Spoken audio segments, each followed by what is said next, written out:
some of the key aspects about wetlands that are relevant to restoration that we have to deal with and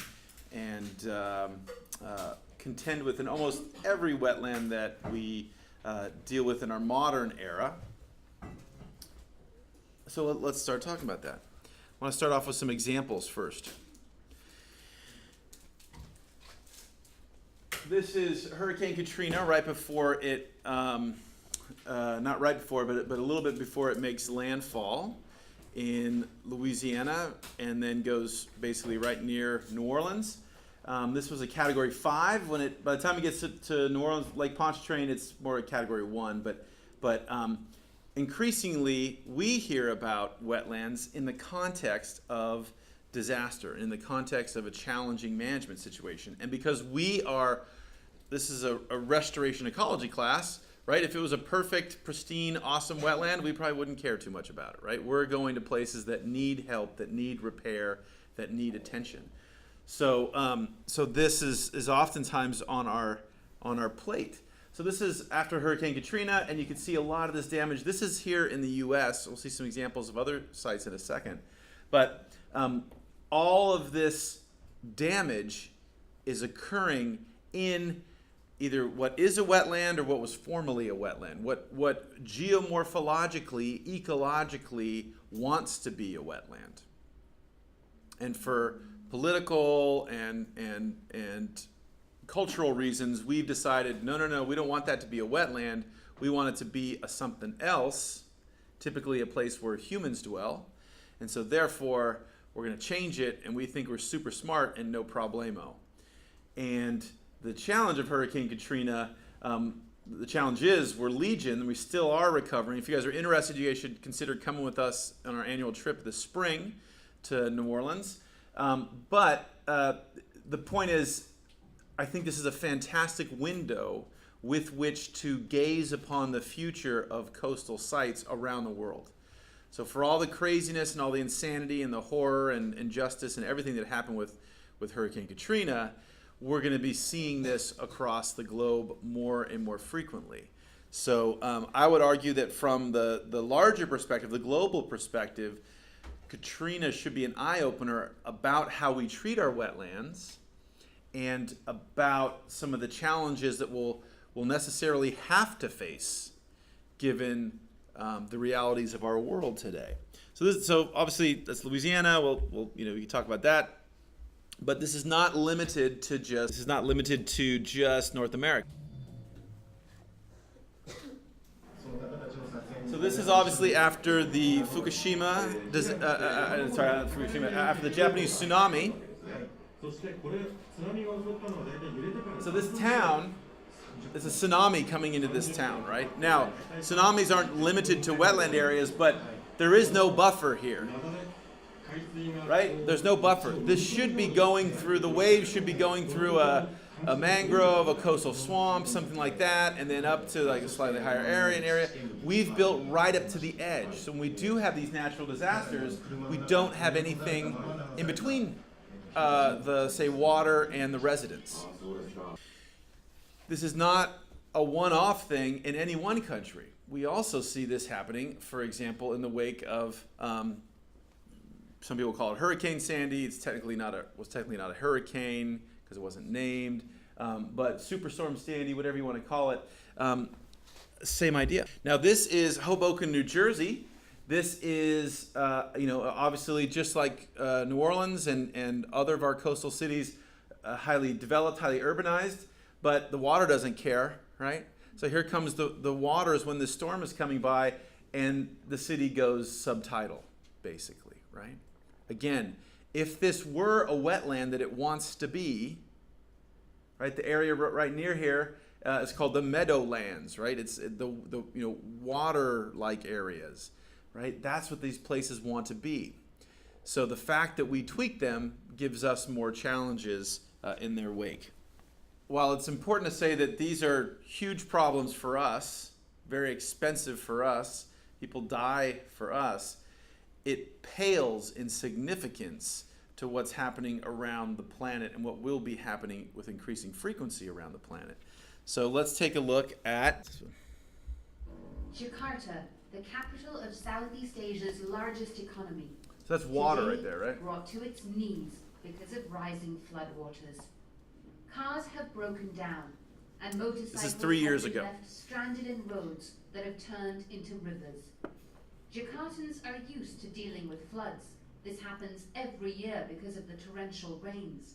But this time, even the usually immune central business district has been affected. This is the central business district in Jakarta. Now, this part of the city isn't usually so badly affected by the heavy flooding that accompanies the seasonal rains. But this time round, you can see for yourself, the city has been paralyzed, as many parts of Jakarta have also been because of the rains. Officials have warned that over the next few days, the rains will continue to increase, and that could mean that floodwaters here and around Jakarta will continue to rise. Security staff are preparing for the worst, lining up entrances of their buildings with sandbags. The floods are also affecting business in the capital city. Many Jakartans have struggled to get to work, and offices and schools have been forced to close. Sedih sekali kita mau menuju ke toko. I'm really sad. I'm trying to reach my store, but there's no transport. There are no trains, and not even any motorbikes. I'm feeling really lost, but I'm going to keep going until I get to my destination.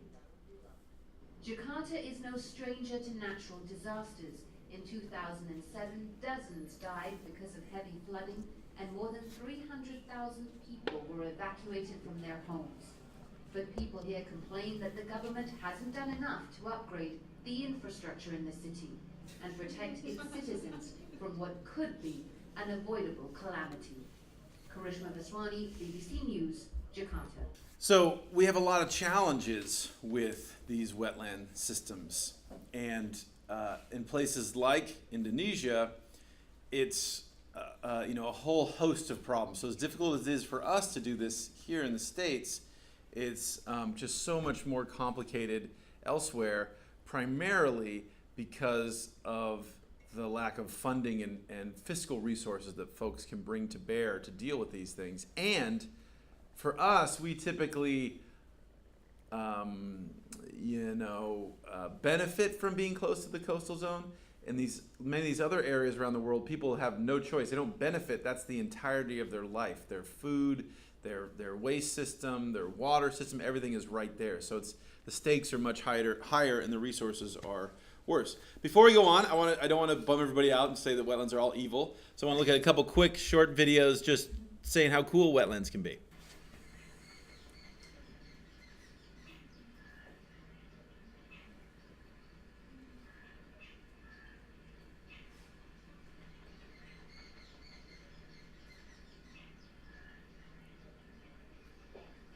As with lots of our natural areas, there's incredible value in just having them in and of themselves, right? A place to relax, a place to recreate.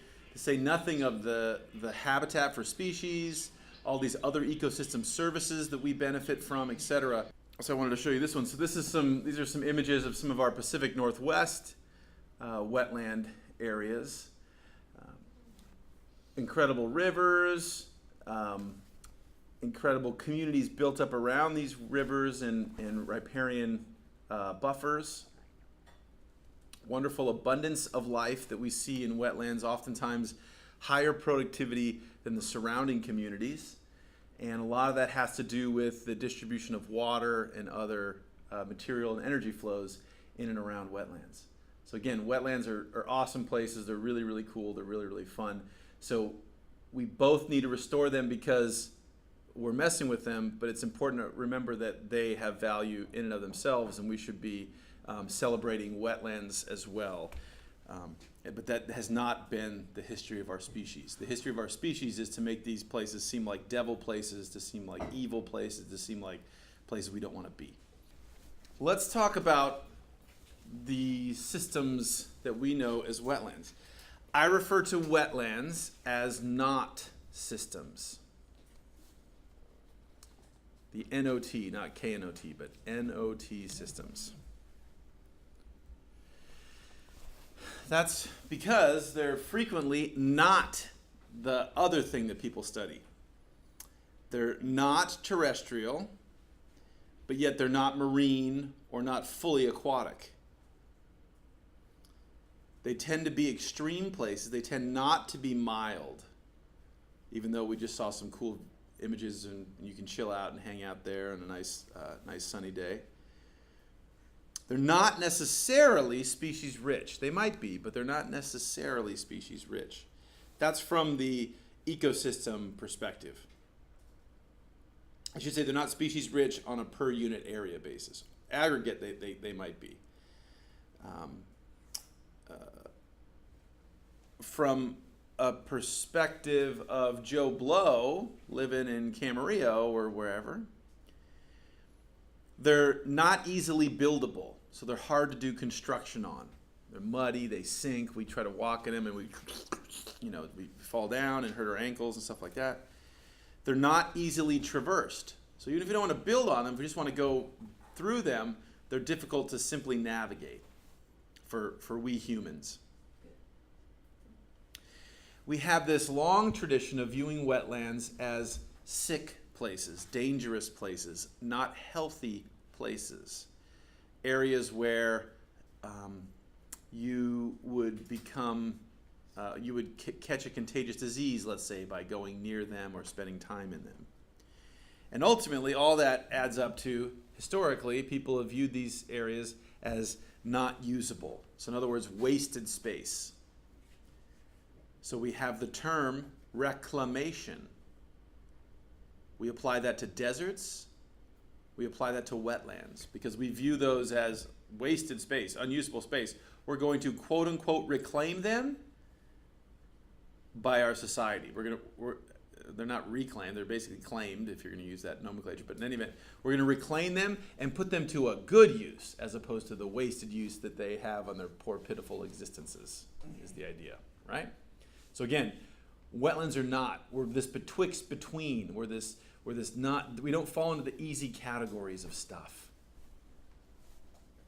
So, for example, it's generally speaking hard to get wetland projects funded by traditional agencies like the National Science Foundation.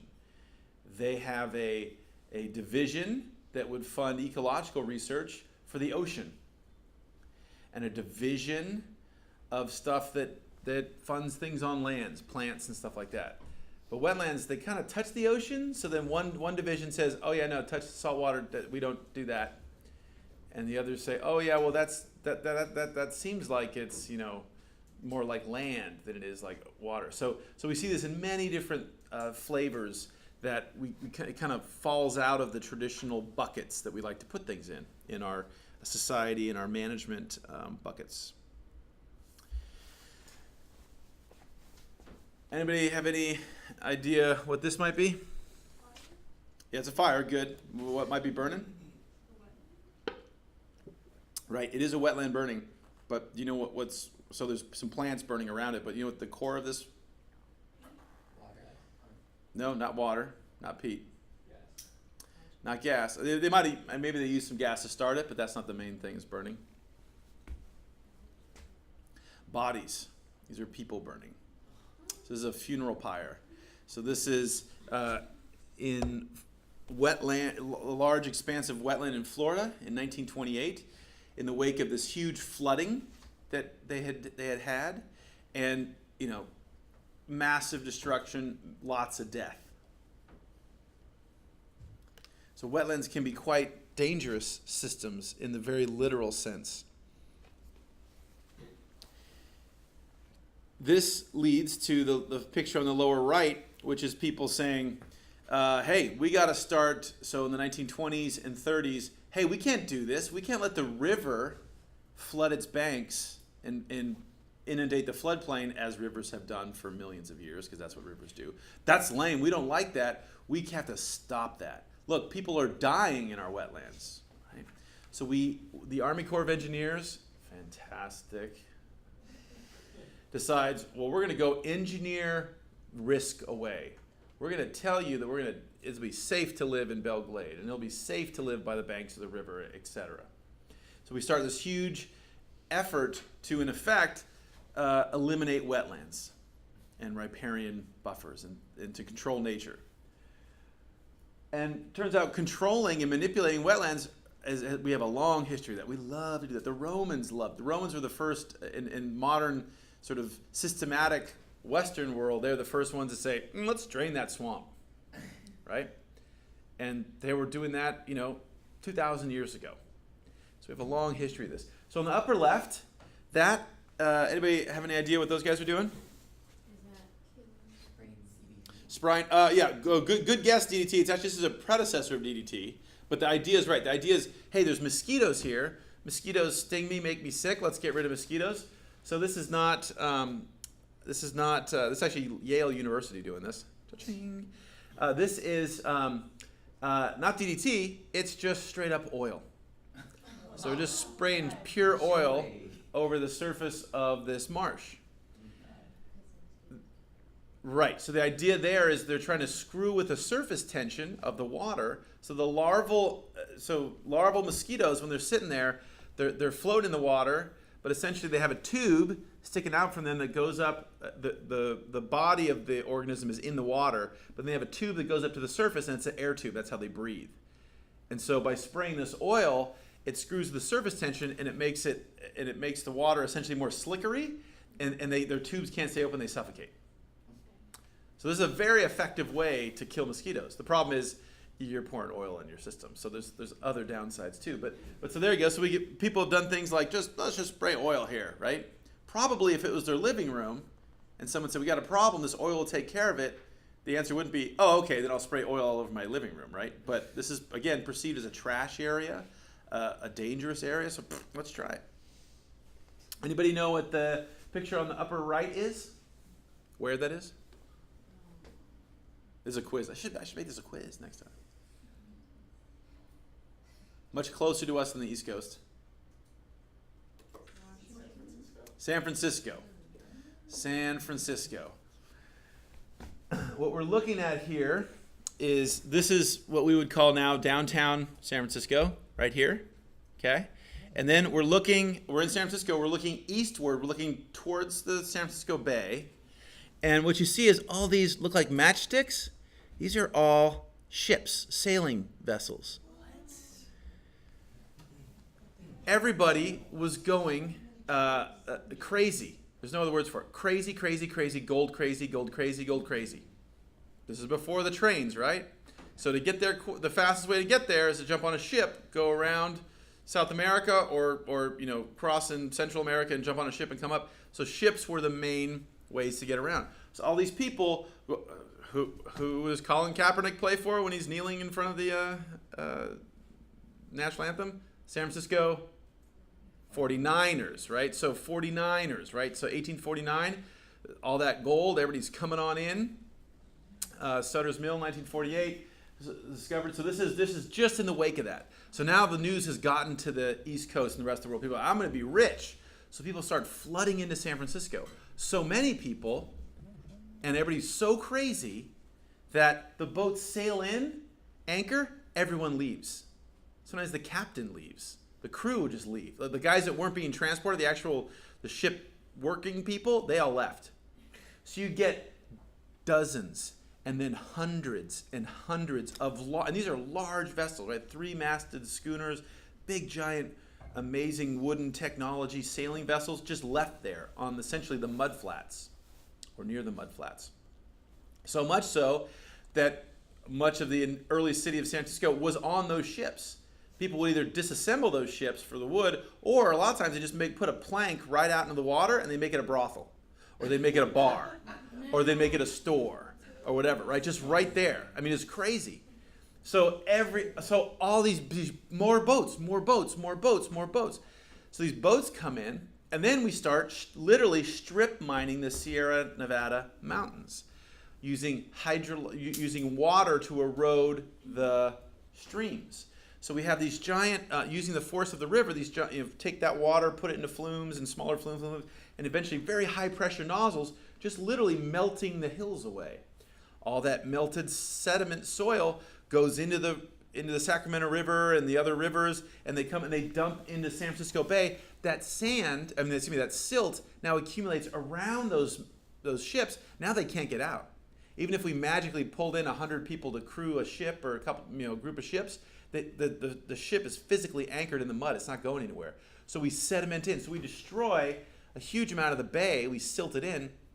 And so now where those ships are, that's called, that's sort of lower market. That's lower Market Street. So whenever we build a skyscraper now in San Francisco, right, the first thing you do is clear the land, and then you start excavating because we don't want the building to fall down because of earthquakes. So we put the pilings way down the ground.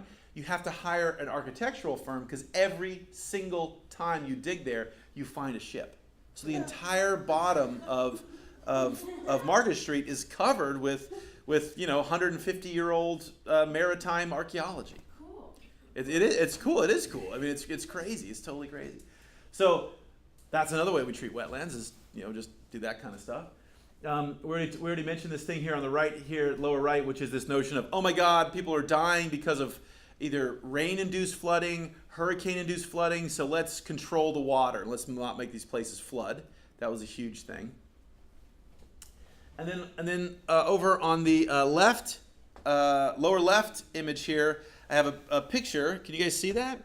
So that is one of these big lakes in Minnesota. This is 1 day's worth of hunting. So you see there's I don't know if you guys can see, there's 1 guy, 2, 3, 4, 5, 6, 7, 8, 9, 10. I think there's an 11th guy here that's cut off. 11 guys. Look at all these fowl, waterfowl, ducks, all kinds of stuff. That's 1 day with a couple guys with some guns.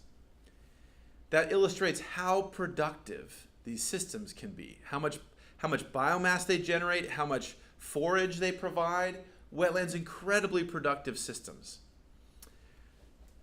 Some folks see hunters as something different than conservationists or people that maybe are interested in the environment.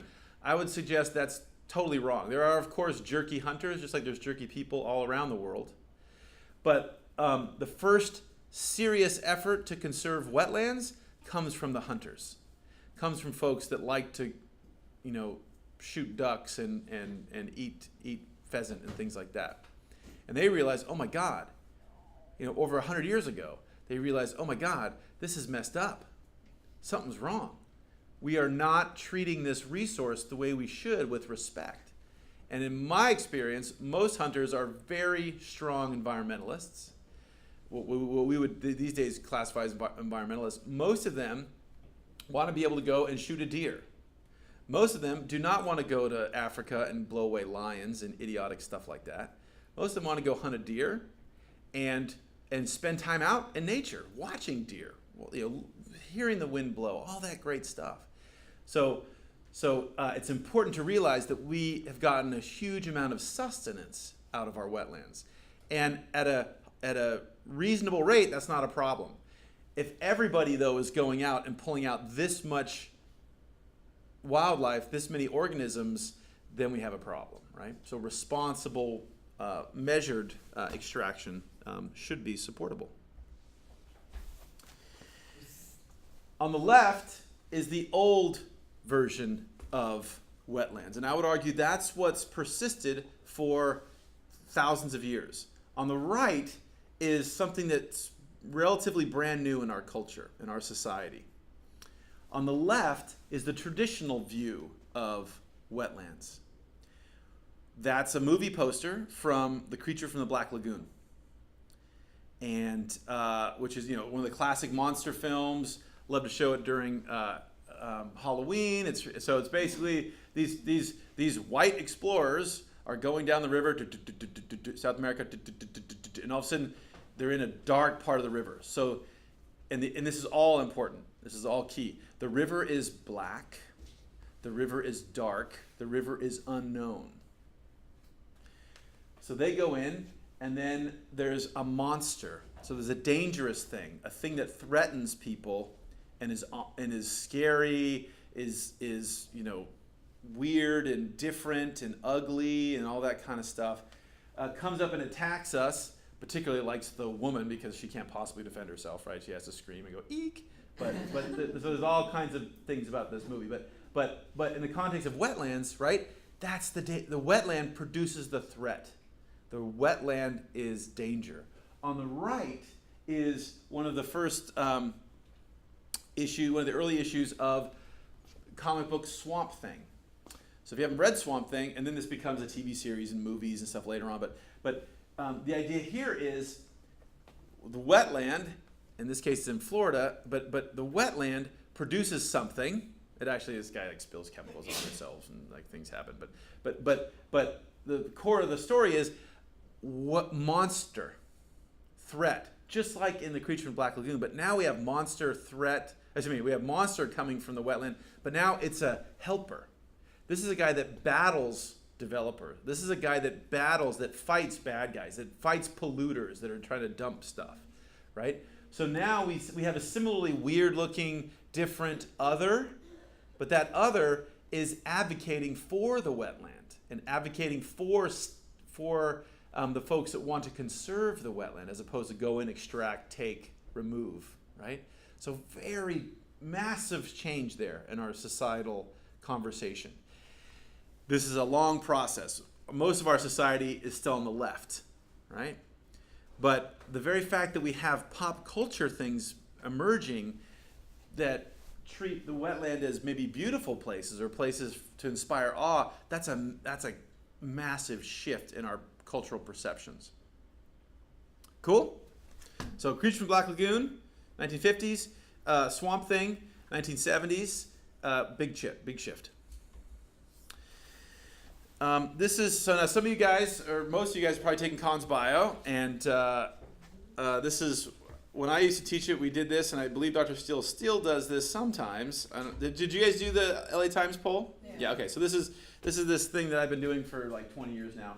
But basically, this is just one little subset. I grabbed one chunk of the data, but the patterns haven't changed much over the years. So this is, if you guys haven't taken that class, I'll just explain really quickly.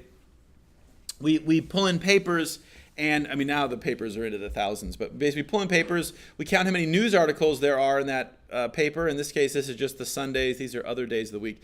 And we mentioned, so how many articles are there, and then how many deal with wetlands, how many deal with restoration. And we get a disproportionately large amount, I would suggest, based on how we actually fund these things and how much time we spend on them. So on the order, and it usually varies between about 7 and 10%, excuse me, actually sometimes as high as 11% of the articles deal with wetlands.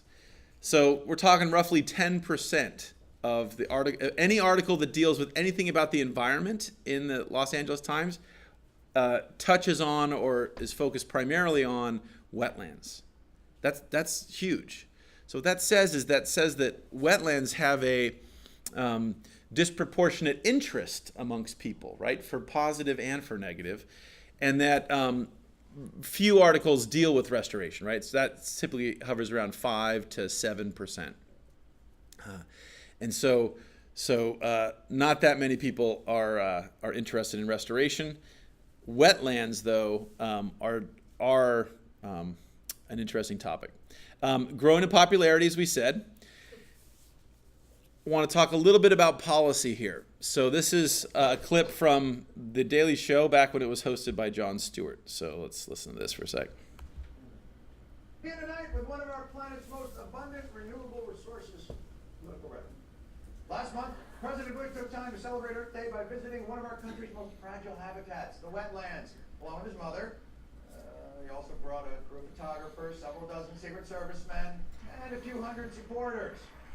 The crowd then applauded as Bush raised their awareness to the indigenous creatures they were standing with.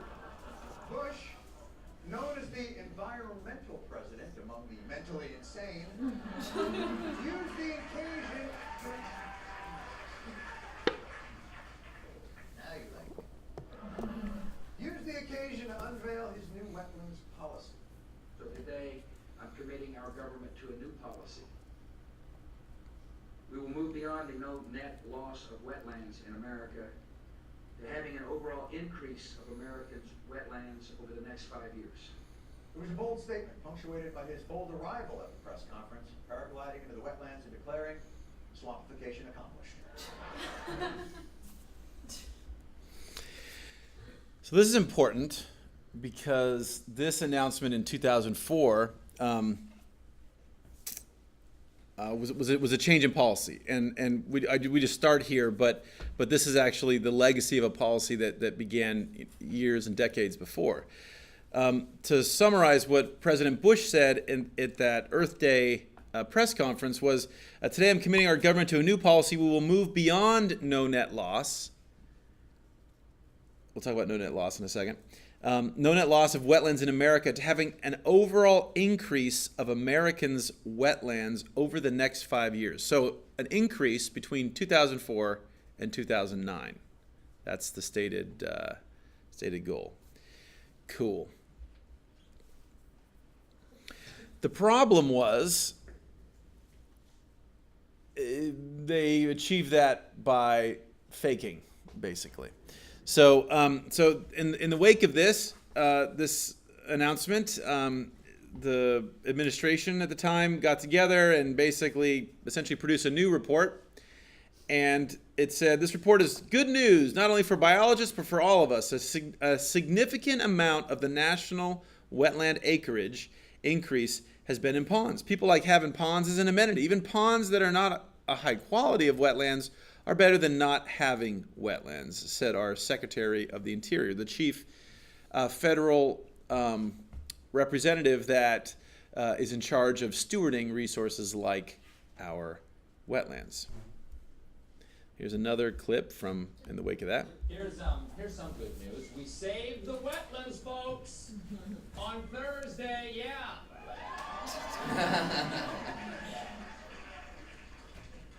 Big fans of damp ground. On Thursday, Interior Secretary Gail Norton announced some inspiring numbers. Wetlands acreage is up by 192,000 acres. That is the first net increase since 1954. And there's even better news. The Interior Department has changed the definition of wetlands. It now includes golf course water hazards. I know. Which provide a vital sanctuary for migrating waterfowl. Which brings us to tonight's word. Birdie. The conservationists say calling a golf course a wetland is dishonest. And that without the golf courses, wetland acreage is actually down by 500,000 acres. These are the same bark-chewing fanatics who objected to the names of President Bush's Clear Skies Act and the Healthy Forests Initiative. Well, these habitat huggers may say they're out to protect all living things, but what about the most vibrant organism of all? The English language. Our language is supposed to grow and develop. But folks, the environmental vocabulators want it dead. They want our language fossilized. Meanwhile, the Bush administration is nurturing our language like a good parent. They are reinvigorating old words that sadly had fallen out of use. And they're giving whole new meanings to words we thought we understood. The thing is, now they're simply nurturing the words wetland to give it the freedom it needs to mean what they need it to. This way, wetlands may not be growing, but the idea of wetlands is, by counting any form of moist dirt. Face it. Nature is nasty. Who really cares about a bunch of swamps? But everyone wants a really nice golf course.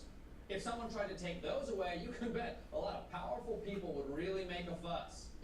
Suddenly, corporations would be saving the wetlands. So, environmentalists, can't you see? You have won. All you have to do is redefine victory. Remember that. Just remember that, and try to forget all the little blue herons, yellow warblers, and snowy egrets. And that's the word.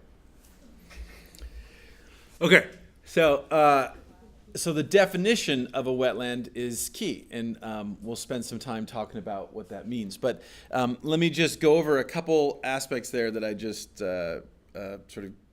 we glossed over for the sake of humor and other things.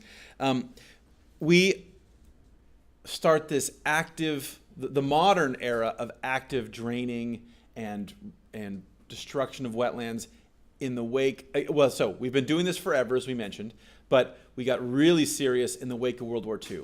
Everybody came home. All these folks wanted to, make houses. We built our interstate highway system.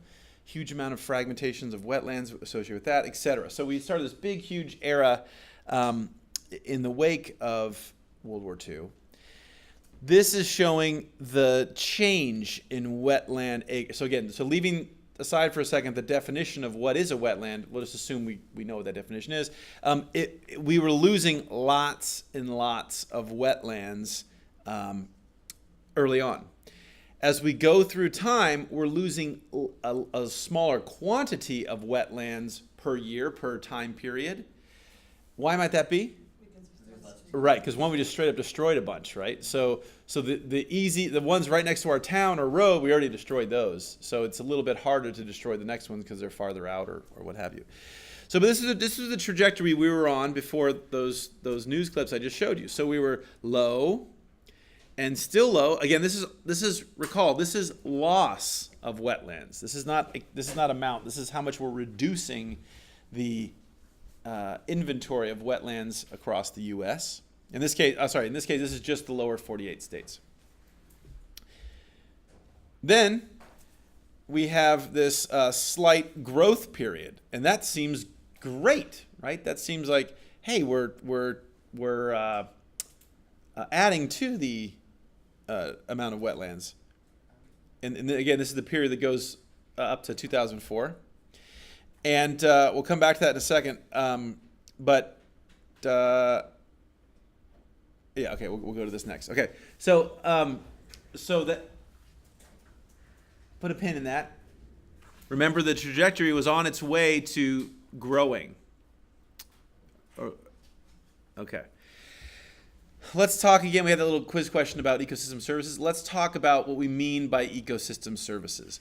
The term ecosystem services was first coined by my postdoctoral advisor, and it was invented as a conservation tool. The term itself was invented to help move conversations forward. You guys should understand that. It's become dramatically popular, widely successful. But in the definition, when I was going up for my, I was giving my job talk, you have to interview. It's hard to get a postdoc, so you have to you compete for it with other people. So when I was going up and giving my job talk, one of my professors said, "Hey, you should make sure you know how to define ecosystem services, because I'm sure you're going to be asked about what that means." Turns out it's been poorly defined is one of the problems, and I think it's by design, intentionally a little vague so that it can be used in more situations. But for people like us that are trying to use this objectively and quantitatively, it makes it a little hard. So I suggest when we talk about ecosystem services, the functions and the values. Those are two key components of what we would consider overall ecosystem services. The functions are what some of you guys mentioned in that we were discussing earlier about, what is this? So the functions is the bio, geochemical, ecosystem going on of the site. So that includes things like one possible function, let's say, of a wetland is that it can support stable populations. Then our society, we humans, ascribe some worth to that particular function. The easiest way to say that is the value we have or we assign to that. Oftentimes, most commonly, this means a dollar value. It doesn't have to mean a dollar value, but first step, a lot of people put that on there. So for example, one of the functions of a wetland could be that it supports stable populations. The value could be people going bird watching. So I run a bird watching business. I can charge you to give you a tour, or maybe I'm a binocular seller and I want you to buy some binoculars. Maybe I'm a canoe renter. Maybe you're going to rent my canoe and go out, right? All that kind of stuff. So similarly, we can talk about some other most popular functions, and some of you guys named some of these, but high productivity. That can translate into us being able to go out and hunt and fish, right? And when some of that productivity is converted into consumable protein, humans like to go harvest that protein. Biogenic structures, so architecture made by living tissue, by living organisms. So we might call those plants, but then we can see the benefit of that, for example, in storm buffers, in erosion control, and keeping the bank from eroding every time a boat drives by or something like that. And then a fourth important function that people often cite, oftentimes our wetlands are very fine clay silt underlayment. They have a lot of sediments that are very fine-grained sediments.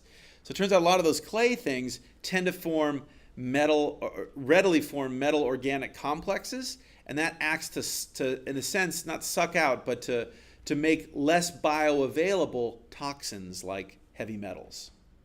So the function is that there's a lot of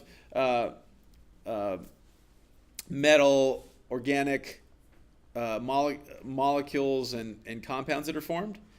But we might say that pollution sponge, right? Make the water clean. So both of these things can be attributed to ecosystem services, but sometimes this causes incorrect discussion with people because most of the general public in our wider society, all the policy people, they're thinking of this, right? Whereas if you talk to a biologist, the biologist will probably say this. And while they're obviously related, they're not exactly the same. And so we can get down into some incorrect, just as we saw with our assumptions from wetlands, we can get into some bad places if we're not totally crystal clear about what I'm saying, even though you think you hear me saying that. Cool. Good. Is that good? So ecosystem services are comprised of the actual function and then the value or the worth we ascribe to that function. Cool? All right. Let's take a quick look at some wetlands today. You guys have some readings on this, but I got a call yesterday from our NGO, our partners that we work with in New Orleans. And they said, my colleague said, hey, the Army Corps is doing a delineation so we're trying to purchase this chunk of land. Our nonprofit is trying to purchase this chunk of land that we currently manage so that we would own it straight up and we don't have to go to the government always to ask if we want to do this thing or that thing. And also the government seems to certain people in the government really want to turn it into baseball fields because that's so much better than storm protection. Anyway, we'll talk about that later. So phone call, and she said, hey, so can you send me this map with some of our data and this and that? And I said, yeah, sure. Why? And she said, because the Army Corps of Engineers is in the midst of doing a wetland delineation, meaning measuring what of this overall property, hundreds of hectares, which parts are wetlands, which parts aren't, etc. So what she meant was, and of course I said I would do it yesterday, and I didn't get to it. So, classic me. There you go. You're welcome. So, so we have so-called jurisdictional wetlands. This is the legal definition for what a wetland is. So here we're referring to the federal definition. So any kind of federal agency or any entity that has a so-called nexus with a federal entity, if you get money from the feds or something like that, this is the definition that they would use. The definition of what is a wetland varies across the U.S. And in some states they have a 3-part. Some states you only have to have a 2-part. But we'll just stick with this federal definition since this is the most general and most widely used. This is called the federal jurisdictional definition of a wetland, also known as the tripartite, because it's 3-parted. So to make something a wetland, again, what did we say before? Wetlands are what kind of systems? Not systems, right. So oftentimes we don't define what a wetland is per se. We kind of say it's betwixt and between these other things. So that's a challenge, right? When you ask an ecologist, where's the wetland start? Okay, sorry. If we ask, where does the river start? We go, oh, here's the bank of the river here. Here's the other bank of the river. Here's the headwaters. Here's where it dumps into the lake or into the ocean, right? Clear delineation, right? The forest. Where's the forest? Where the trees stop, right? Really, really clear. Where's the kelp bed? Well, there's the rocky reef right there, right? With wetlands, it's not as obvious, right? It's not as obvious. And we'll talk more about the specific laws, especially the Clean Water Act, Section 404 of the Clean Water Act. But essentially, we needed a legal definition of this. And so there's one ecologist saying, yeah, it's a wetland. The other ecologist coming in saying, no, it's actually 10 feet over there. And the other one saying, no, it's 30 feet over there. That's problematic, right? The court can't deal with that. So therefore, the federal agency that's most frequently charged with this, the Army Corps of Engineers, created this definition, this tripartite definition. So it consists of 3 elements: water, substrate, and vegetation. Water means the area in question has to be saturated, meaning the water permeating all the soils, or inundated, meaning that the water is not just the liquid isn't just saturating the soils, but actually is physically on top of the soil. So there's a certain depth of water over that area for at least 14 days of any calendar year. So a wetland need not be wet all the time, right? We think of our salt marsh and we go, what's wet all the time? The middle of it might be wet all the time, but the edges aren't wet all the time. Think of a seasonal wetland in a grassy meadow up here, right? It's a wetland, but maybe only in the rainy time of the year, for example. Okay, so it has to have water. So saturated or inundated for at least 14 days. Substrate has to have hydric soils. What that means is the soils have been exposed for long periods of time to water. If we go and we pinch this pinch this soil, if there was any iron in the soils, as a lot of our soils have iron in it, you'd see what looks like rust in the soil, even if there's no water there right now, and it's a dry time of the year, right? So we can tell from some of the look and the feel and the chemical signatures of the soil that the soil spends a lot of time being wet, right? And things like iron rust and stuff like that. So it has to have hydric soils, and then the vegetation. Then it has to have certain plants on it. Which plants? Who knows? It's a federal definition. So this is a legal definition. So this is not what I think. This is what the law says. So therefore, every few years we produce a list. That list says exactly what the plants are. There's two types of plants on that list. There's obligate plants, obligate wetland plants, and facultative wetland plants. Anybody remember the difference between obligate and facultative in this context? From ecology or intro bio or anything? Facultative is like a need. Like it has to be wet. Ooh, other way, right. So right, obligate. So that's obligate. So obligate is I can only live with this condition. In this case, we're talking about wetlands. So if these plants are living and thriving out in nature, maybe we can put one in a pot in our sink. But out in nature, if they're out there doing their due, they can only do that in a wetland. So by definition, if we have this plant, that's a wetland. So obligate plants are the clearest signature. However, because some of these systems are transitional, right? They're not wet all the time. We also have this category of so-called facultative, meaning they can be in a wetland. They don't require a wetland. They might live in the grassland or in the forest as well, maybe. But they can tolerate it. They're good. Whereas a lot of plants, if it's wet at all, they die, right? They can't survive the roots being underwater for a day or two. They just straight up die. So this list says, and it's currently maintained by the NRCS, so Natural Resource Conservation Service.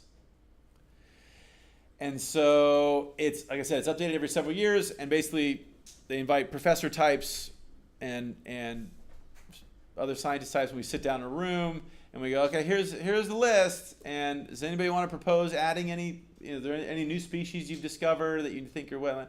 And then if somebody says something, you have to go read all the literature and say, yes, okay, this, and talk to experts, and they go, yeah, this is a facultative plant or something like that. Okay, so you have to have, if you have those three things, if we have an area that is wet for at least 14 days of the year, we pinch the soils and we're like, yeah, okay, it's rusted, let's say. And then we have some plants, ding, ding, ding, you're a wetland. And so what's going to happen is the folks that are doing this so-called delineation, marking out where exactly it is, will walk along and see, right? And so they'll see where the plants end. They'll feel the soil, where the hydric nature of the soil ends. And that's our legal definition of if it's a wetland or not a wetland. Cool? All right. Since we'll spend a lot of time talking about salt marshes, because those are one of our most important wetlands, and right here on California's coast we have a lot of salt marshes, we'll just talk about those as an example of a wetland. So these guys are intertidal, so these guys exist between the highest high tides of the year and the lowest low tides of the year. Again, not systems. So it's not dry all the time. It's not wet all the time. It's just betwixt between. Our salt marshes here on the West Coast are basically soft bottom systems. So if we walk on the bottom, we'll feel mud or silt or softness, right? It's not rocky, rubbly, that kind of stuff. The other thing to note about salt marshes is that they're constrained. Our salt marshes aren't up at the poles. It's too cold. You get peat bogs and things like that when you go super high. But also, when we start getting towards the equator, when we start getting towards, Mexico, Baja and lower, we don't have salt marshes. They're replaced ecologically by mangroves.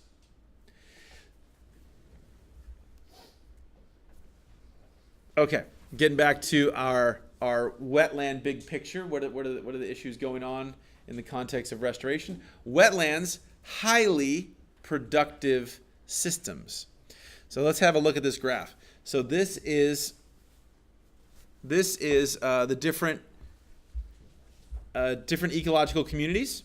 So we have extreme desert, desert scrub, tundra, aquatic, meaning say a lake, grassland, and agriculture. So this is an artificial system. This is not a natural system.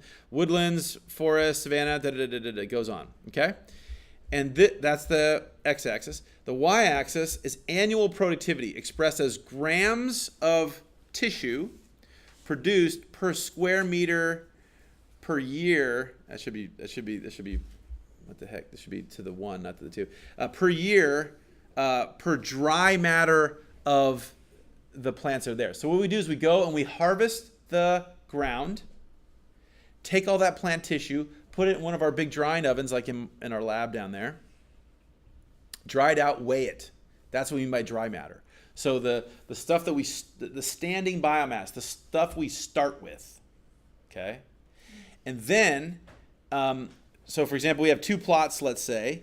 So one of them we chop it all down and say it's X weight right now, and then we let it grow for a year.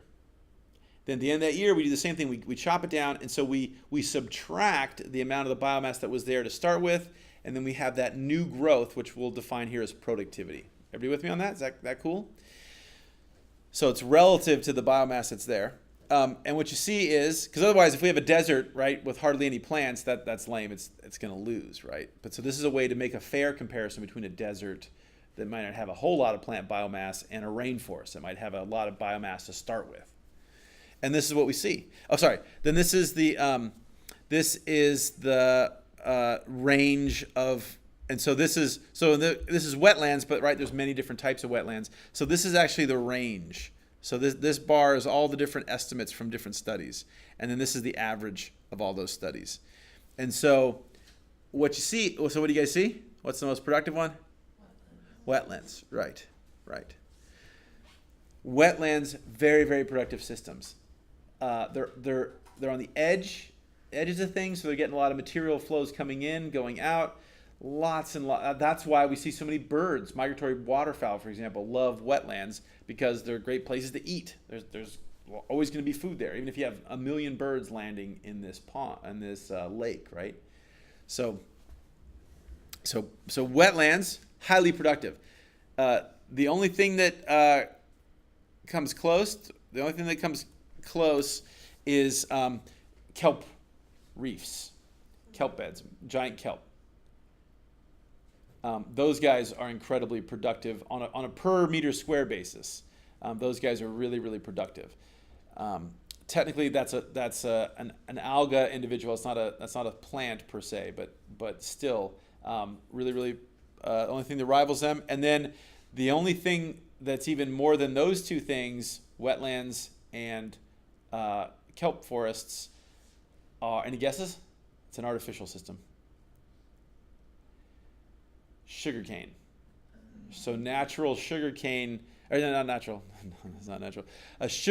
Modern sugarcane agriculture with all kinds of energy inputs and all kinds of fertilizers and all that kind of stuff.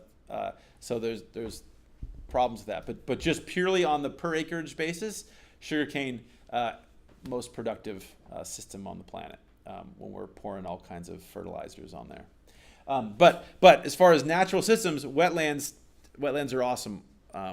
You can occasionally get, one of these tropical rainforests, that produces more than say a wetland that came out down here. But on average, wetlands are the most productive system. I'm going to show a couple pictures. Maybe we'll take a quick break so you guys can have a stretch. So let's look at a couple systems. So here's what I'm saying. This is Willapa Bay. Has anybody been to Willapa Bay? We're talking South Washington State, Northern Oregon State, that region up there. No? Okay, this is in Washington. So what we're looking at here is a tidal salt marsh. So this is salt marsh. I'm like my butt is facing the land, and we're looking out towards the open water of the bay.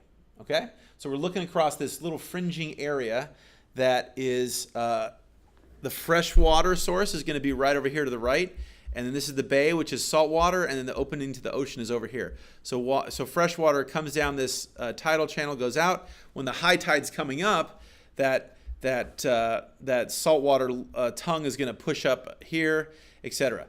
So here we have some wetland plants. The green are wetland plants. Anybody know what this might be? Reeds, yeah, it looks like reeds, yeah, Spartina.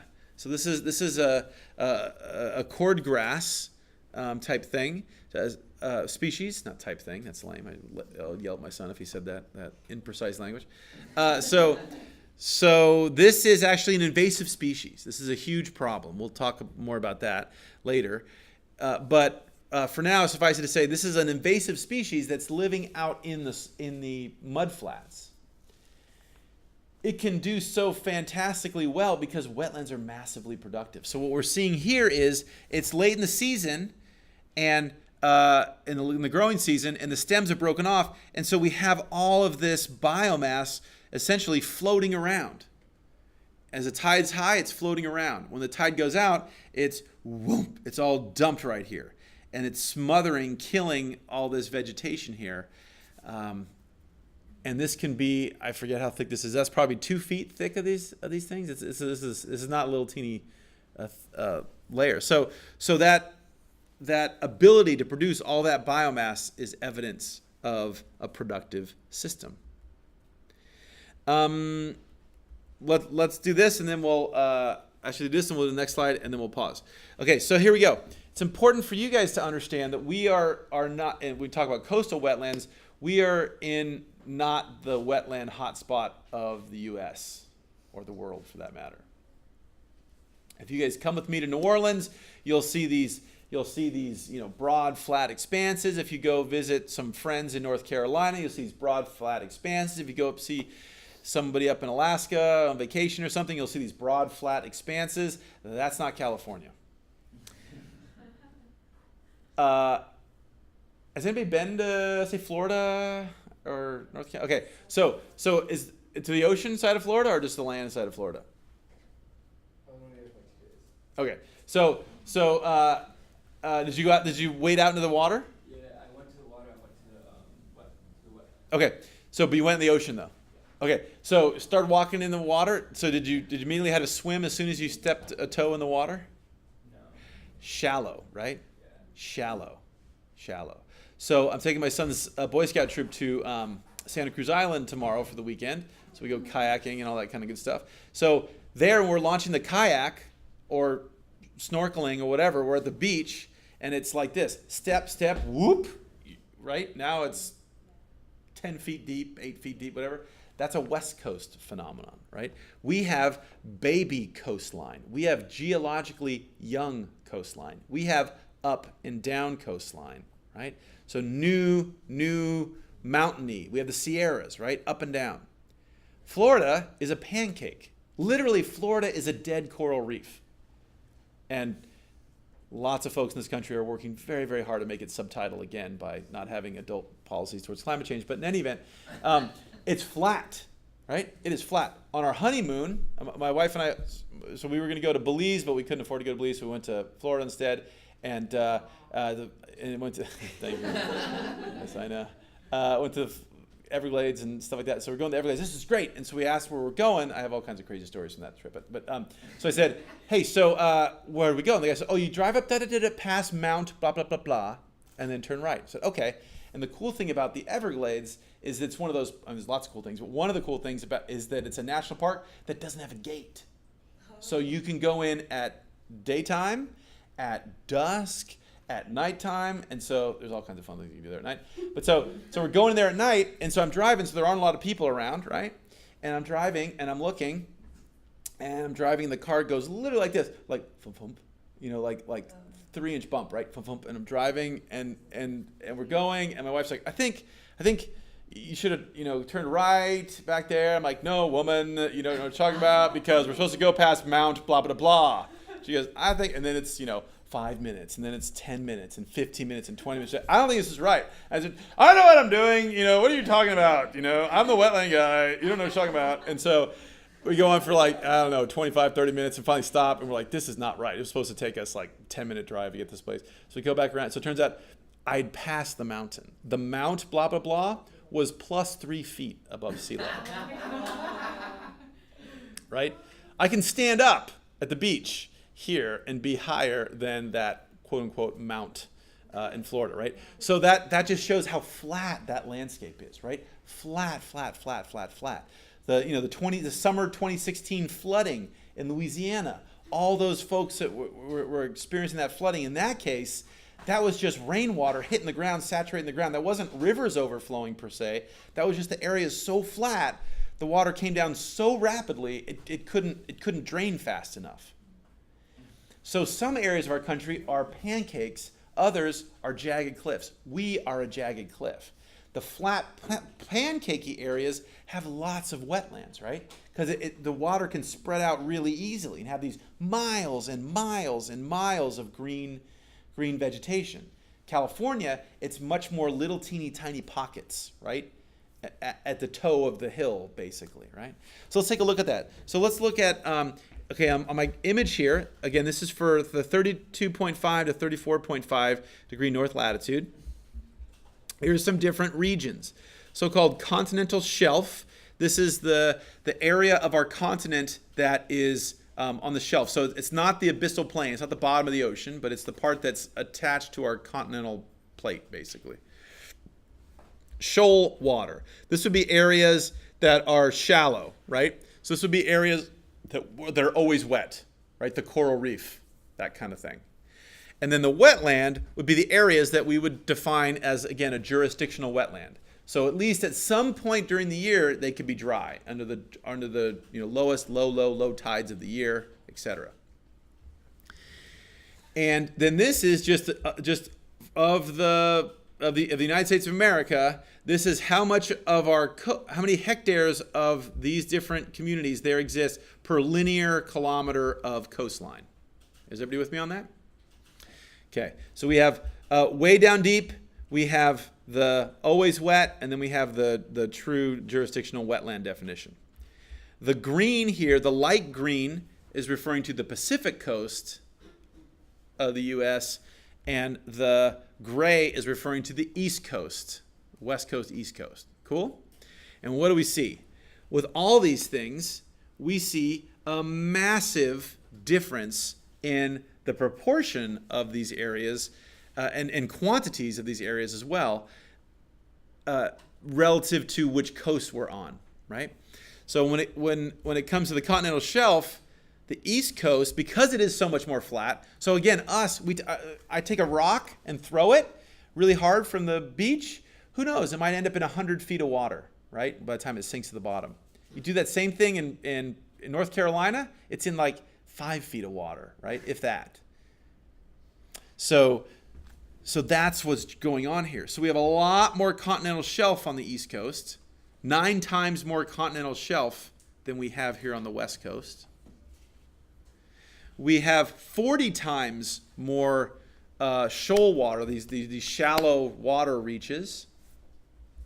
And we have 70 times more coastal wetlands than we do on the West Coast. So when the important factor, right? What proportion of our wetlands have we lost in California? 91. It's percent. It's percent, right? We have not lost the greatest quantity. The state that's lost the greatest quantity of wetlands, Louisiana. Louisiana has lost more absolute acreage. We have lost a greater proportion.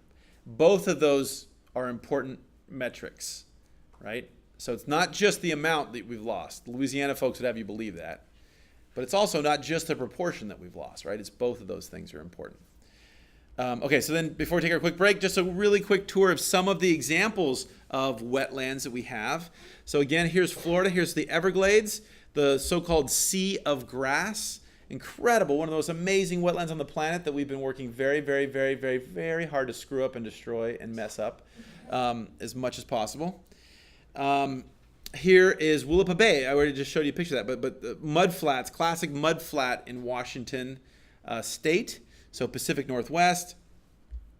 Here's one of these wetlands in South Carolina, so a classic example of a transition from a herbaceous or marsh area to a wooded or bottomland or swamp type of community. Here's some of the sites we work at in Louisiana. This is a cypress swamp, and these are so-called cypress knees. So this is an area that's inundated. This is a woody area. We have things like in Thailand. So this mangrove system, mangroves are also examples of wetlands. Again, more mangroves in the Caribbean here. Florida, so we have a huge range of wetland types. Some are up in mountains, some are down in grassy plains, some are down next to the ocean by us, but a huge, wonderful diversity.